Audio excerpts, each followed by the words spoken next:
The Oracle and the Gladiator. In an ancient city, people loved to watch gladiators fight in the arena. The city was bright and full of life, with markets, festivals, and cheering crowds. The games were the most exciting part of their lives. They believed that the strongest gladiators were like heroes. One of these gladiators was Marcus.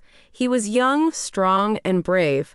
Marcus dreamed of becoming the best gladiator. He wanted to win all his fights and be free one day.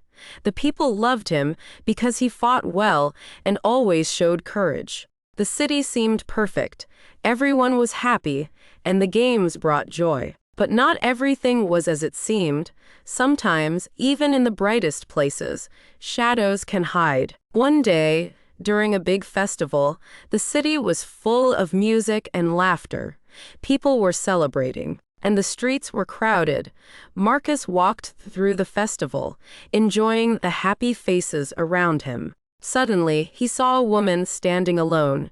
She was dressed in strange clothes and had a calm, serious face. She was Selene, the Oracle. People said she could see the future. Marcus was curious and went closer. Selene looked at Marcus and spoke in a quiet voice. She said, "You are the rising star, Marcus. But beware, a dark fate awaits you. Your path is written in blood. If you do not change it, you will find sorrow." These words made Marcus feel uneasy. He didn't know what they meant, but they stayed in his mind. As he walked away, he couldn't stop thinking about what Selene had said. It was like a small seed of worry planted in his heart. From that day, Marcus started to feel different. He was not sure about his future anymore. The city still looked bright, but something felt wrong.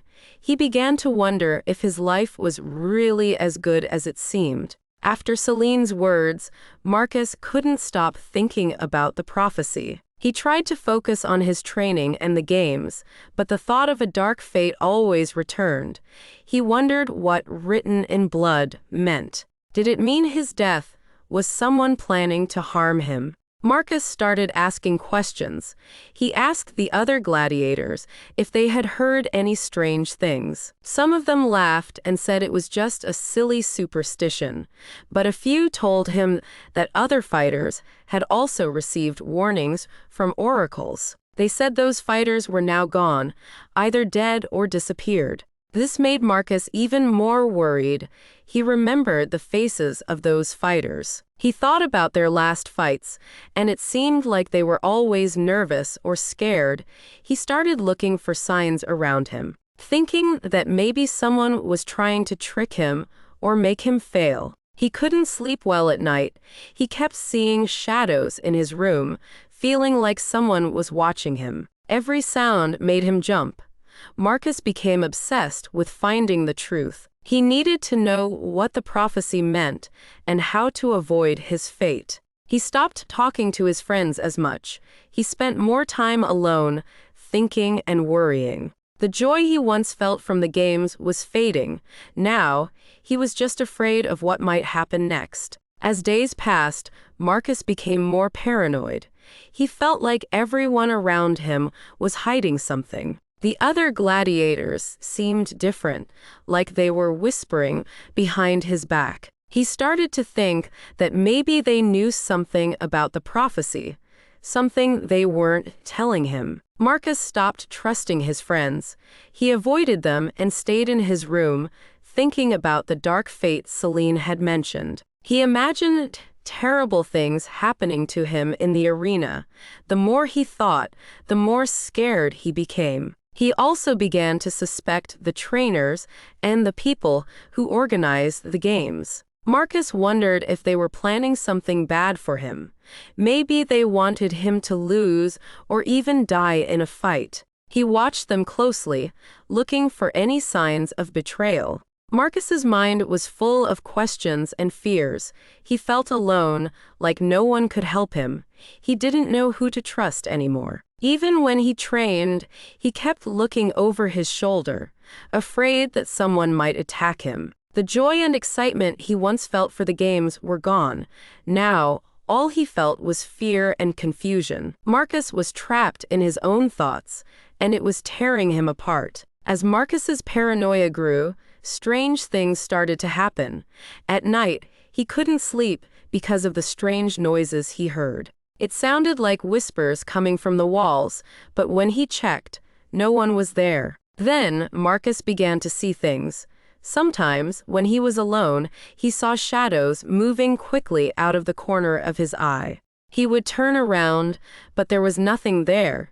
He thought he saw figures watching him from the dark corners of the arena, but when he looked closely, they disappeared. One night, Marcus had a terrible dream.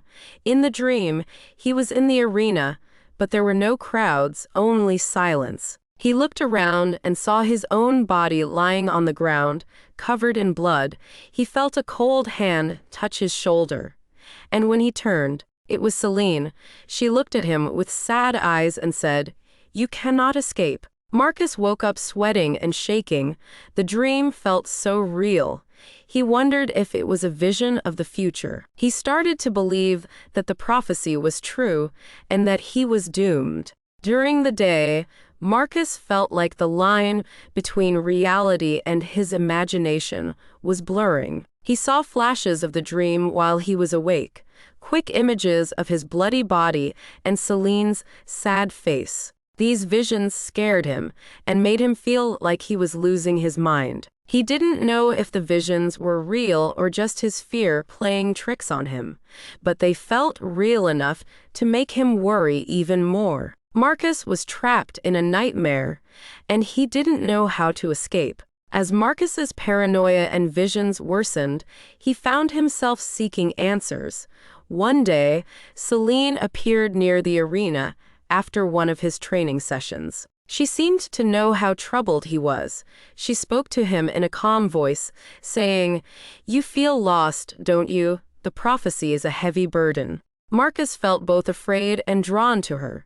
She seemed to understand his fears and confusion. Selene told him that she could help him understand the prophecy better.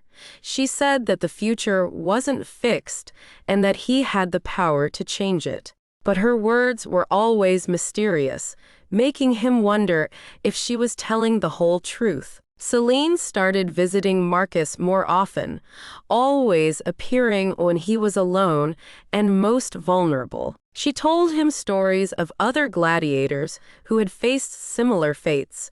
She said that they all failed because they didn't listen to the warnings. She hinted that he could avoid his tragic end if he trusted her guidance. At the same time, Marcus noticed that some of the other gladiators and trainers acted differently around him. They seemed distant, almost like they were hiding something. This made Marcus even more suspicious.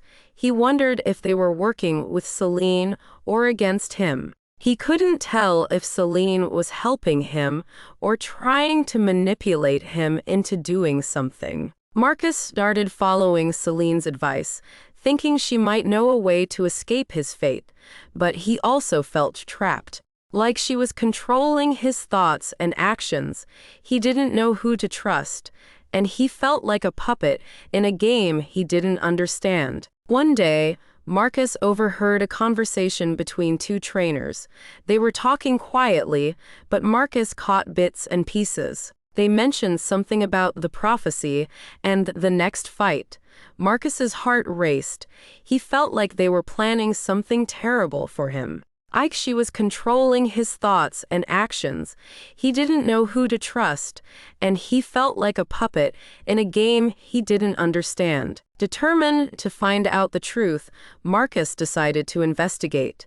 He sneaked into the trainer's quarters and found a hidden scroll. It contained a list of all the gladiators and their supposed fates.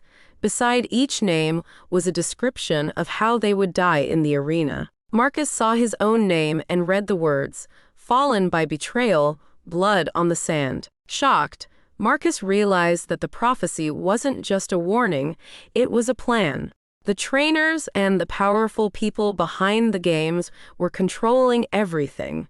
They were setting up fights to ensure the gladiators met their fates. It was all staged to keep the crowd entertained and to make money from the bets placed on the outcomes. Marcus felt sick. He had been a pawn in their cruel game. He understood now that Selene's prophecy was not just a warning, but a part of this dark scheme. She must have been involved somehow, either willingly or forced by the powerful people.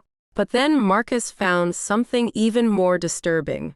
He discovered letters that hinted at Selene being manipulated as well. It seemed that she was trapped in her role, forced to give these prophecies to control the gladiators. Her sad face in his dreams made sense now. She was as much a victim as he was. Marcus felt a deep anger and sadness. The truth was darker than he had imagined.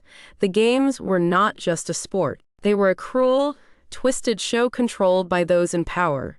And now, he knew that his life was in danger, not just from the fights, but from those who wanted to keep their secrets safe. After discovering the dark truth, Marcus felt lost.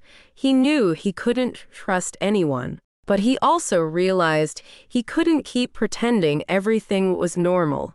He had to make a choice. He thought about running away, escaping the city, and leaving the life of a gladiator behind. But he knew the powerful people would not let him go easily. They might send others to hunt him down, and he would always be looking over his shoulder. Besides, he felt a responsibility to the other gladiators. They were also trapped in this cruel game, and many of them had no idea what was really happening. Marcus also thought about confronting the trainers and the people in power. He could expose the truth and try to stop the terrible plan. But that was dangerous. If they felt threatened, they might hurt him or the people he cared about. And what if no one believed him? The crowd loved the games, and they might not want to hear that it was all a lie. Then there was Selene. He didn't know if he could trust her completely, but he felt sorry for her. If she was being forced to give these prophecies, she was also a victim. Marcus wondered if he could somehow free her and find a way to break the cycle of manipulation and betrayal. In the end, Marcus had to decide, should he risk his life to save others and stop the dark plan? Or should he run away and try to find peace for himself? It was a tough choice. He could save himself or fight for justice, but both paths were filled with danger and uncertainty. Marcus made his choice. He decided to expose the truth. He knew it was dangerous, but he couldn't live with the lies anymore. He gathered evidence and planned to reveal everything during the next big arena event. He hoped the crowd would see the truth and help stop the cruel games. On the day of the event, Marcus walked into the arena with a heavy heart. He was ready to show the evidence to the people. But as he made his way to the center, he saw Selene waiting for him. She looked worried, but she didn't say a word. The trainers and powerful people watched him closely. Just as Marcus was about to speak, the arena lights suddenly went out. The crowd's cheers turned to confusion. When the lights came back on, Marcus found himself surrounded by guards. They had discovered his plan and were ready to stop him. Selene tried to intervene, but the guards pushed her away. Marcus felt a cold hand on his shoulder. It was the head trainer, smiling with cruel satisfaction. "Did you really think you could escape?" he asked. "Your fate is sealed." Marcus looked at Selene. Her eyes were filled with fear and sadness. He realized that his plan might have failed. But he had made a choice. He had tried to fight against the darkness, even if he couldn't change everything. The crowd watched in silence as Marcus was led away. His future was uncertain, and the truth about the games remained hidden. The story ended with Marcus looking back at Selene, who was now alone in the arena. The final image was of Marcus disappearing into the shadows, leaving everyone to wonder. Had he managed to escape the spiral of fate, or had he fallen even deeper into the trap set by those in power?